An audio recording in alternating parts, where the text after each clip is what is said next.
Ini bukan jalan yang aku impikan, tapi demi ibu dan adikku, aku harus kuat. Assalamualaikum sahabat Sinar Karomah.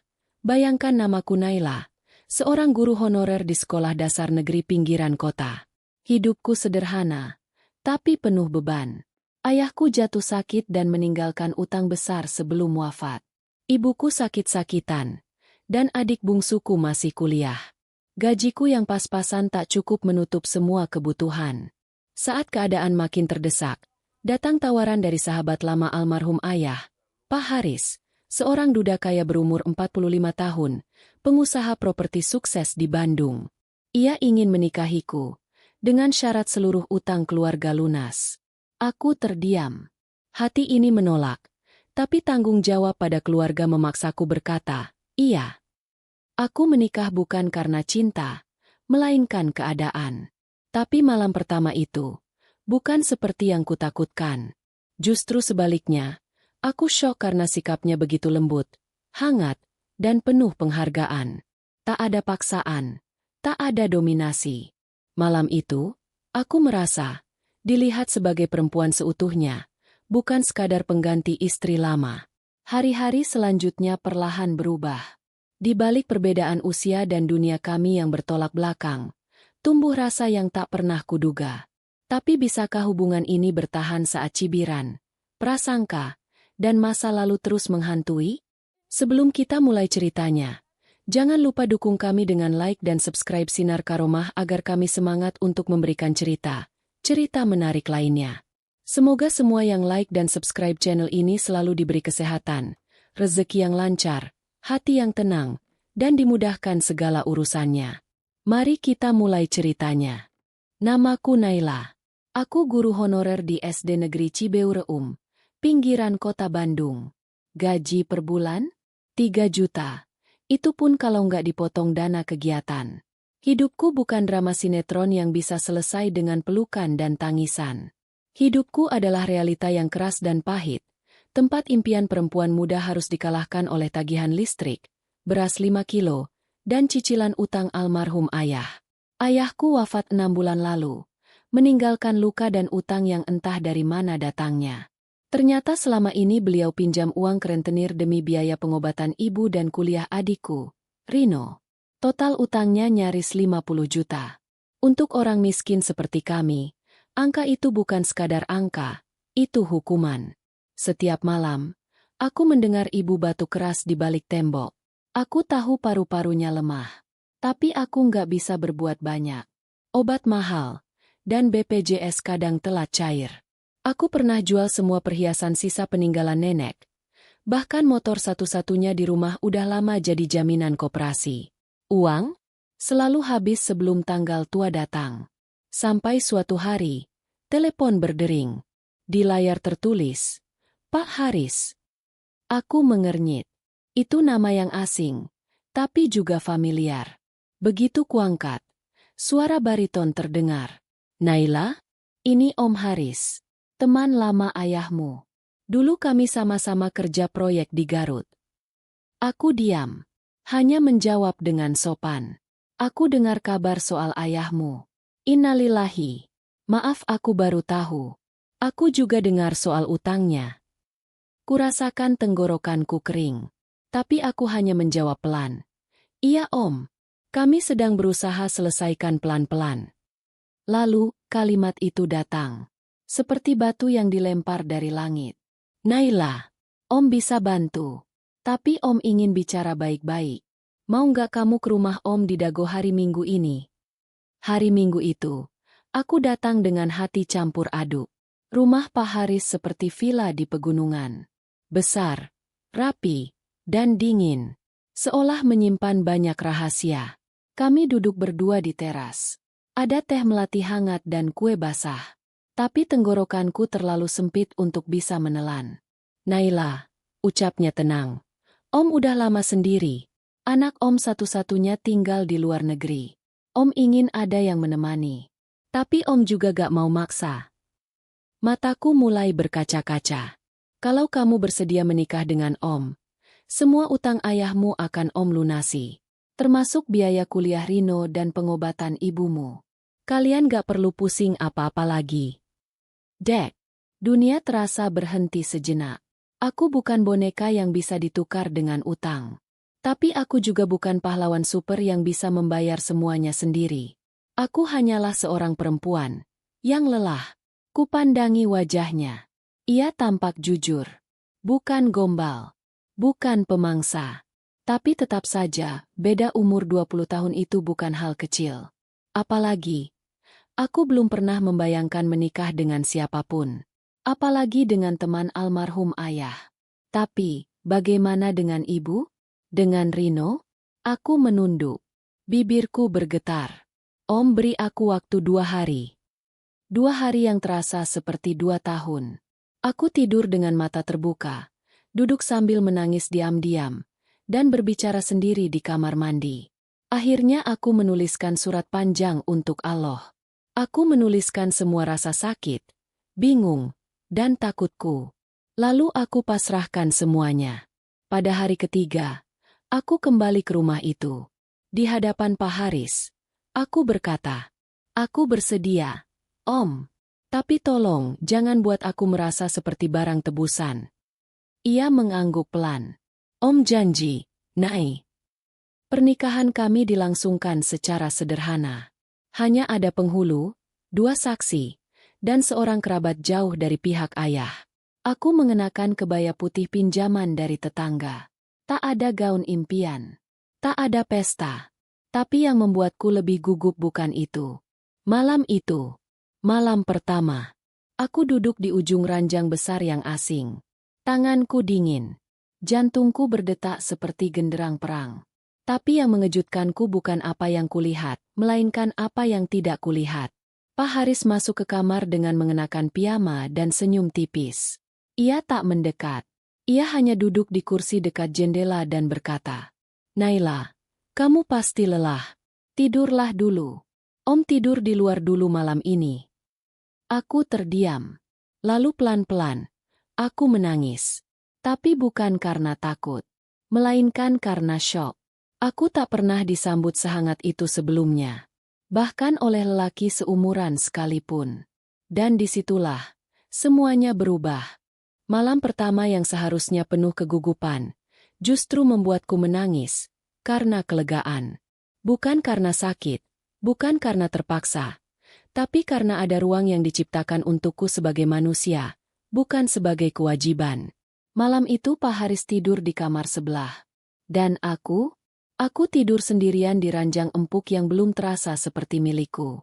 Keesokan paginya, sinar matahari masuk pelan melalui jendela besar. Aroma kayu manis dari dapur menyusup ke kamar. Aku turun dengan langkah pelan, masih mengenakan daster panjang pemberian ibu. Di meja makan, Pak Haris sudah duduk rapi, menyeduh teh sambil membaca koran. "Pagi, Naila." Sapanya lembut. Aku mengangguk. "Pagi, Pak." Ia tertawa kecil. "Sekarang kamu istri Om. Jangan panggil Pak terus. Panggil Haris saja. Atau apapun yang bikin kamu nyaman." Aku hanya menunduk. Malu. Sarapan kami sunyi, tapi tidak canggung. Ada ketenangan yang anehnya terasa hangat. Seperti rumah. Walau aku belum bisa menyebutnya begitu. Hari-hari berlalu dengan cepat. Aku mulai terbiasa dengan rutinitas baruku. Rumah besar itu kini jadi tempatku belajar mengenal Haris, seorang pria yang ternyata suka masak, senang menanam bunga, dan punya rak buku sastra yang membuatku betah berlama-lama di perpustakaan kecil di lantai 2. Yang paling membuatku terkejut, Haris tak pernah menyentuhku tanpa izin. Bahkan sekadar menyentuh tanganku pun tidak ia lakukan kalau aku belum terlihat siap. Ia memperlakukanku seperti seseorang yang baru belajar mempercayai dunia, dan ia sabar menunggu. Suatu malam, setelah 2 minggu menikah, aku duduk bersamanya di ruang baca. Kami membaca buku masing-masing, tapi kemudian ia menatapku. "Naila, boleh Om cerita sesuatu?" Aku menoleh. "Tentu. Om dulu pernah menikah selama 13 tahun. Istriku meninggal karena kanker. Dan setelah itu Om janji gak akan pernah maksa perempuan manapun untuk mencintai Om. Karena cinta itu gak bisa ditarik dari keterpaksaan. Aku terdiam. Ada bagian di dalam diriku yang retak perlahan. Karena selama ini aku kira, pernikahan ini akan terasa seperti penjara. Tapi ternyata, aku malah dibebaskan. Kenapa Om pilih aku? Tanyaku lirih. Ia menghela napas. Karena kamu anak orang baik. Ayahmu orang jujur. Dan kamu kuat. Walau hidupmu berat, kamu tetap berdiri. Itu yang Om kagumi. Dadaku menghangat. Tapi aku masih tak tahu harus merespons apa. Jadi aku hanya menatap mata Haris. Dan untuk pertama kalinya, aku tidak takut. Pagi itu, aku berniat kembali ke rumah ibu untuk menjenguk dan membawa sedikit belanjaan. Haris mengizinkan, bahkan memberikan 1 koper uang tunai, untuk membayar utang terakhir dan membelikan obat yang lebih baik untuk ibu. Saat aku tiba di rumah, tangis ibu langsung pecah. Ia memelukku dengan tubuh kurusnya, dan memandangi wajahku lama sekali. Kamu baik-baik aja, Naila? Aku mengangguk. Iya Bu, beliau orang baik. Dan hari itu, untuk pertama kalinya sejak ayah meninggal, ibu bisa tidur siang dengan tenang. Aku tahu karena kulihat senyum di wajahnya. Tapi tidak semua orang merestui kebahagiaan yang sederhana ini. Sore itu, saat aku ke warung dekat rumah, 2 ibu tetangga mulai membicarakanku, terang-terangan. Itu Naila kan? Nikah sama duda kaya ya. Teman ayahnya sendiri lagi. Gak malu apa ya? Katanya demi utang. Tapi masa langsung iya? Jangan-jangan emang dari dulu udah ada main. Aku berhenti di balik tembok, menggigit bibir sampai hampir berdarah. Aku ingin marah. Tapi, untuk apa? Aku kembali ke rumah Haris malam itu dengan perasaan remuk. Tapi aku tak mengatakan apapun. Haris langsung tahu ada yang salah. Ia menatapku lama saat makan malam. Naila, ada yang ganggu kamu? Aku menggeleng. Tapi air mata tak bisa dibohongi. Akhirnya aku berkata jujur. Ia menatapku lekat-lekat. Lalu menarik kursinya lebih dekat. Dengar ya, Naila. Kamu bukan barang. Kamu bukan tebusan. Kamu perempuan yang mulia. Dan kamu istriku. Itu yang penting. Biar mereka berkata apa. Asal kamu percaya siapa dirimu sebenarnya, kamu akan tetap tegak berdiri. Kalimat itu menusuk pelan, tapi hangat. Dan malam itu, untuk pertama kalinya, aku mengizinkannya menggenggam tanganku. Tidak lebih, tidak kurang. Tapi cukup untuk membuat jantungku berdetak tak karuan. Bukan karena takut, tapi karena rasa yang perlahan tumbuh. Dan aku tidak tahu akan dibawa kemana. Aku tidak pernah menyangka, cinta bisa datang tanpa suara, tanpa dentuman, tanpa pengakuan. Tapi kehadirannya terasa seperti angin yang hangat, membelai hati yang tadinya dingin dan beku. Sejak malam itu, sejak tangan kami bersentuhan di ruang makan, ada yang berubah dalam cara aku memandang Haris. Aku mulai memperhatikan bagaimana ia memotong buah setiap pagi, bagaimana ia menyetrika sendiri ke mejanya, dan bagaimana ia diam-diam menaruh surat kecil di sela-sela buku yang kubaca, bertuliskan kalimat sederhana seperti, "Hari ini senyummu bikin aku lupa umur." Lelaki itu, yang dulunya hanya kupanggil Om Haris, perlahan berubah menjadi seseorang yang kurindukan bahkan saat ia hanya pergi ke kebun belakang. Suatu sore, Haris mengajakku makan di luar. Kami memilih tempat yang tidak ramai.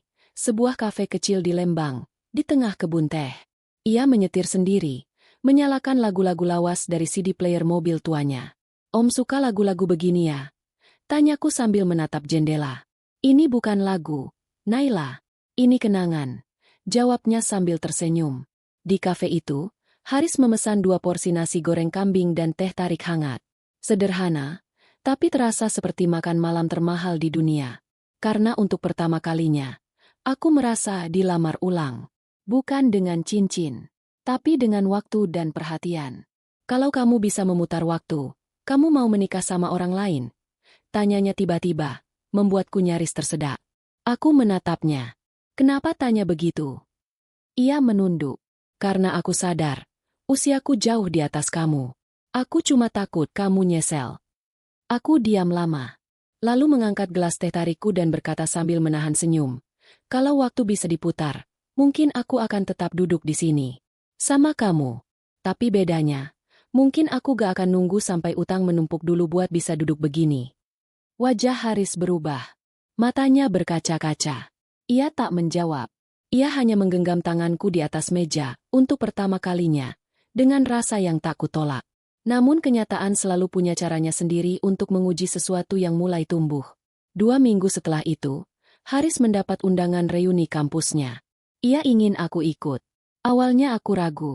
Aku takut menjadi bahan gunjingan, perempuan muda yang dinikahi duda kaya. Tapi Haris menatapku dan berkata, "Kalau kamu gak datang, aku juga gak mau datang."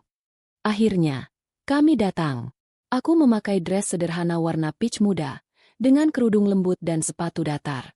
Haris tampak gagah dengan batik lengan panjang dan celana kain abu-abu.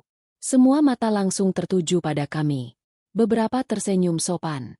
Tapi lebih banyak yang berbisik-bisik. Aku bisa mendengar mereka dari kejauhan. Itu istrinya?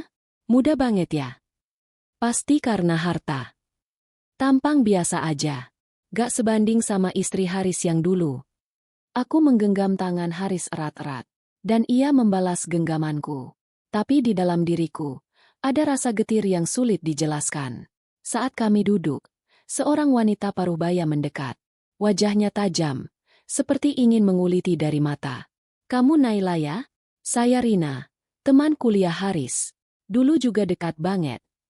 Aku hanya mengangguk dan tersenyum.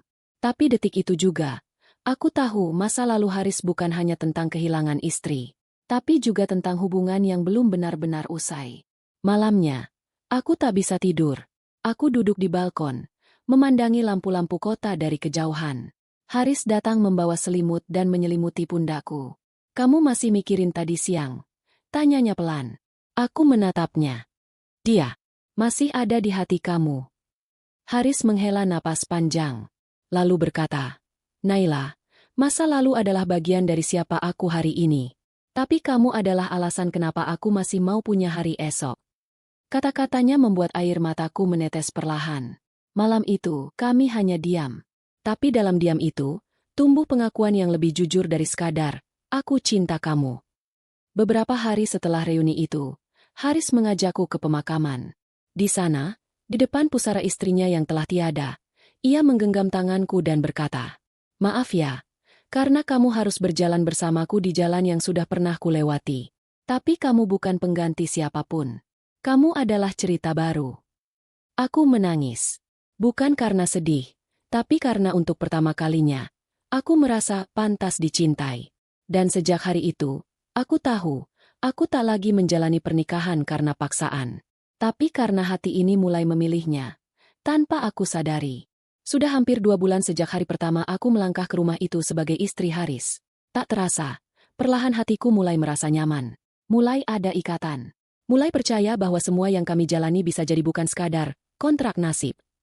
Setiap hari, ada rutinitas kecil yang membuatku merasa diterima. Saat aku bangun pagi, dapur sudah harum dengan aroma kopi yang Haris buat sendiri. Ia selalu menyiapkan 2 gelas, 1 hitam pahit untuknya, 1 kopi susu ringan untukku. Kami jarang bicara saat pagi, tapi keheningan itu terasa nyaman. Seperti 2 orang yang tak perlu pura-pura untuk terlihat bahagia. Namun, semua itu berubah pada suatu pagi yang kelihatannya biasa saja. Hari itu, Haris berangkat ke kantor lebih pagi dari biasanya. Katanya ada meeting penting dengan calon investor properti di Cimahi. Aku hanya mengangguk dan mencium punggung tangannya sebelum ia pergi. 2 jam kemudian, pintu rumah diketuk seseorang. Langkahku ringan saat membukanya. Kukira kurir atau tukang kebun yang biasa datang seminggu sekali. Tapi yang kulihat di depan pintu justru wanita asing dengan penampilan menonjol. Ia mengenakan blazer hitam pas badan, celana bahan warna senada, dan sepatu hak tinggi yang mengeluarkan suara klik setiap melangkah. Wajahnya tegas, make-upnya sempurna, dan lipstiknya merah menyala. Di tangannya, ada amplop coklat besar. "Selamat pagi. Saya mencari Pak Haris," katanya sambil menyipitkan mata menatapku dari atas ke bawah. Aku menjawab sopan. "Beliau sedang di luar. Ada yang bisa saya bantu?" Dia hanya tersenyum sinis.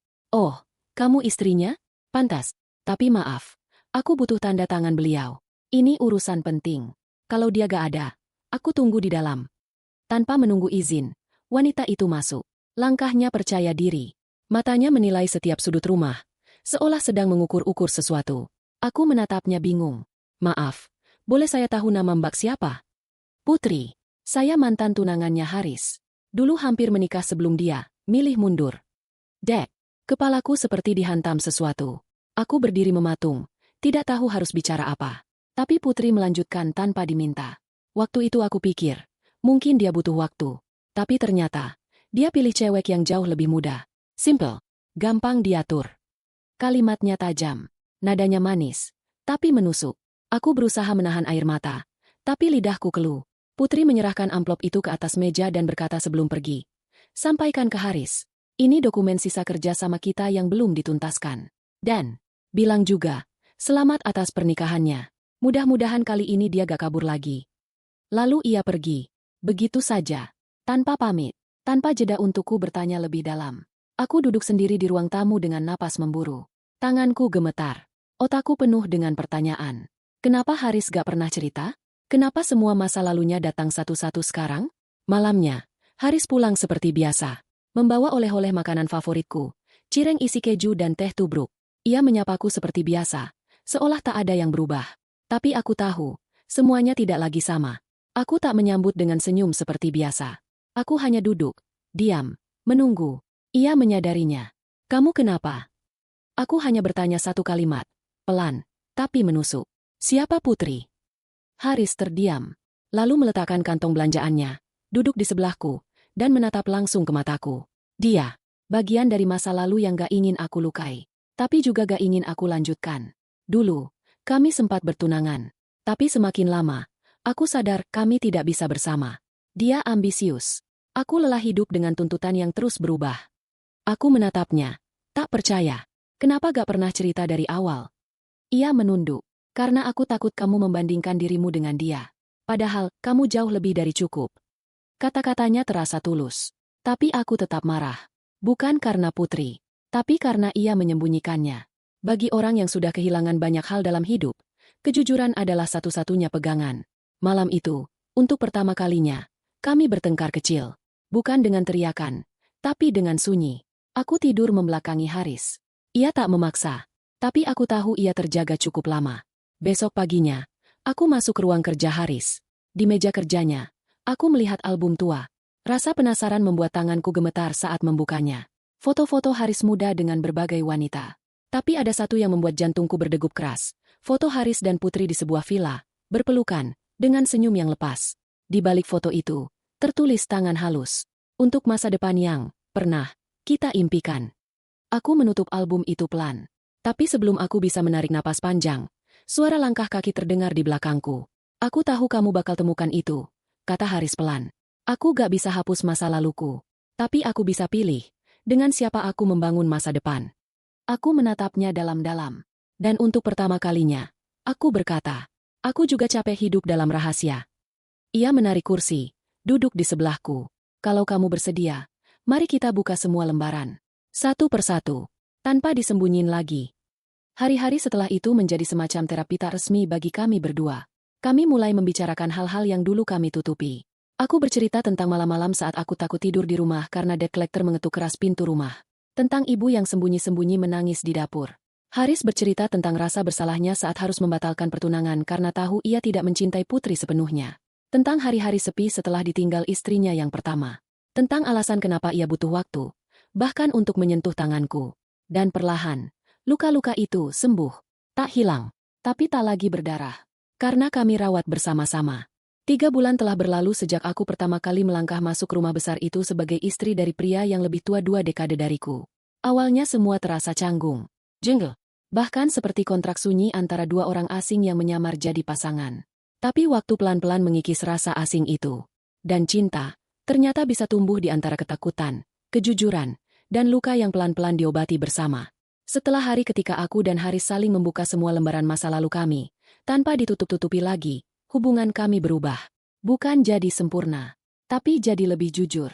Dan dari kejujuran itu, kami belajar saling memanusiakan. Kini setiap pagi, sebelum Haris berangkat kerja, aku selalu menyelipkan secari kertas kecil ke dalam saku jasnya. Tulisan-tulisan lucu, kadang pujian, kadang sekadar, jangan lupa sarapan. Atau, kamu masih ganteng walau uban nambah. Dan Haris selalu membalasnya malam hari, menempelkannya di cermin kamar mandi dengan magnet kecil. Kami punya bahasa kami sendiri. Bahasa yang tidak diucapkan, tapi dipahami. Namun, tak ada cinta yang tumbuh tanpa diuji ulang. Pagi itu, Haris terlihat pucat. Ia mencoba menyembunyikannya. Tapi aku tahu. Aku tahu dari cara ia mengancingkan kemeja dengan gemetar. Dari caranya memegang gelas dengan dua tangan. Aku baik-baik aja, katanya, saat kutanya. Tapi sore harinya, ketika sedang menyiram bunga di taman belakang, tubuhnya ambruk begitu saja. Aku yang sedang menjemur baju di lantai atas langsung berlari turun saat mendengar suara pot pecah. Haris tergeletak di antara reruntuhan pot dan tanah basah. Napasnya tersengal. Wajahnya pucat seperti tak berdarah. Tanpa pikir panjang, aku menjerit minta bantuan pembantu, lalu menelepon ambulans sambil memangku kepalanya. Dalam kepanikan itu, yang terlintas di kepalaku hanya satu. Aku belum siap kehilangannya. Di rumah sakit, Haris dirawat selama 2 malam. Kata dokter, itu serangan ringan akibat kelelahan dan tekanan darah turun. Tapi bagi jiwaku yang baru saja belajar tenang, itu cukup untuk menghancurkan seluruh pertahanan. Aku duduk di sisi ranjangnya sepanjang malam. Tak peduli baju yang lecek atau wajah yang lusuh. Saat ia membuka mata perlahan di subuh ketiga, aku langsung menggenggam tangannya erat. Jangan tinggalin aku, bisiku. Aku belum selesai mencintaimu. Ia menoleh pelan, dan tersenyum samar. Akhirnya kamu ngomong juga. Air mataku jatuh. Bukan karena sedih, tapi karena akhirnya, aku berhenti menolak perasaanku sendiri. Beberapa hari setelah ia pulih, Haris membawaku ke tempat yang sangat sederhana, taman kecil di dekat perumahan kami. Di bawah pohon flamboyan yang sedang mekar merah terang, ia duduk di bangku taman yang mulai berkarat, membuka jaketnya perlahan, dan mengeluarkan sesuatu dari saku dalamnya. Kotak kecil, beludru hitam. Cincin di dalamnya berkilau lembut di terpa cahaya sore. Aku menahan napas. Hampir tak percaya. Kita dulu menikah karena keadaan, katanya pelan. Tapi hari ini, aku ingin ulang semuanya. Aku ingin melamar kamu lagi. Bukan sebagai pria yang menyelesaikan utang ayahmu, tapi sebagai laki-laki yang mencintai kamu dan ingin menua bersamamu. Tubuhku gemetar. Tanganku menutupi mulut. Air mata menggenang begitu saja. Ya Allah, ternyata begini rasanya dipilih bukan karena iba. Lalu aku menjawab, tanpa ragu, iya, aku mau. Kami saling memakaikan cincin. Tak ada saksi, tak ada pesta. Hanya dua hati yang sepakat untuk memulai lagi, dengan cinta yang tak lagi disangkal. Hari-hari berikutnya kami isi dengan hal-hal kecil yang justru paling membekas. Haris mulai sering menjemputku dari sekolah, meski ia sibuk. Kadang ia diam-diam menaruh bunga segar di meja riasku. Kadang aku menuliskan puisi lucu dan menyelipkannya di dompetnya. Kami mulai lebih terbuka satu sama lain. Tentang ketakutan, tentang harapan, tentang mimpi yang belum sempat digapai. Bahkan tentang hal konyol seperti siapa yang dulu pernah ditolak saat SMP. Kami tumbuh bersama. Dalam keanehan usia. Dalam perbedaan dunia. Tapi kami tahu, kami saling memilih. Dan itu cukup untuk membuat segalanya terasa tepat. Suatu malam, saat kami sedang duduk di balkon rumah dengan selimut menyelimuti kaki kami, aku bertanya, kalau kamu harus ulang semuanya dari awal, kamu tetap pilih aku? Haris menoleh, mengerutkan dahi pura-pura bingung. Aku pikir-pikir dulu ya. Soalnya berat juga nikah sama cewek yang tiap hari lupa naruh handuk. Aku tertawa, melempar bantal kecil ke arahnya. Tapi kemudian ia menatapku serius, menggenggam tanganku, dan berkata, aku gak akan ubah apapun, Naila. Karena semua hal yang kita alami, bahkan yang pahit, bawa kita ke titik ini. Dan aku bersyukur. Karena kamu bukan cuma istri. Kamu rumah. Dan malam itu, di tengah angin malam Bandung yang dingin, aku tahu, aku tidak lagi jadi perempuan yang dinikahi karena utang. Aku adalah perempuan yang dipilih, dicintai, dan diterima. Kini, setiap pagi saat aku menyapu halaman, para tetangga tidak lagi berbisik seperti dulu. Bahkan ibu-ibu komplek mulai menyapaku hangat. Ada yang minta resep sayur asem, ada yang titip kue buat acara pengajian. Mereka melihatku bukan sebagai istri muda duda kaya, tapi sebagai Naila, guru honorer yang tetap sederhana meski hidupnya sudah berubah. Dan aku juga sudah berubah. Bukan lagi gadis yang takut memutuskan karena terbebani keluarga. Tapi perempuan yang sadar bahwa kadang, cinta tidak datang lewat pelaminan yang megah, tapi lewat keikhlasan untuk bertahan bersama saat dunia belum sepenuhnya ramah. Aku menikah karena utang. Tapi aku bertahan karena cinta. Dan aku memilih tetap di sisinya. Bukan karena aku tidak punya pilihan lain. Tapi karena aku tahu, tidak ada tempat lain yang terasa sehangat genggaman tangannya saat aku takut. Tidak ada tempat lain yang seaman pelukannya saat aku jatuh. Tidak ada tempat lain yang bisa kusebut rumah, selain dia.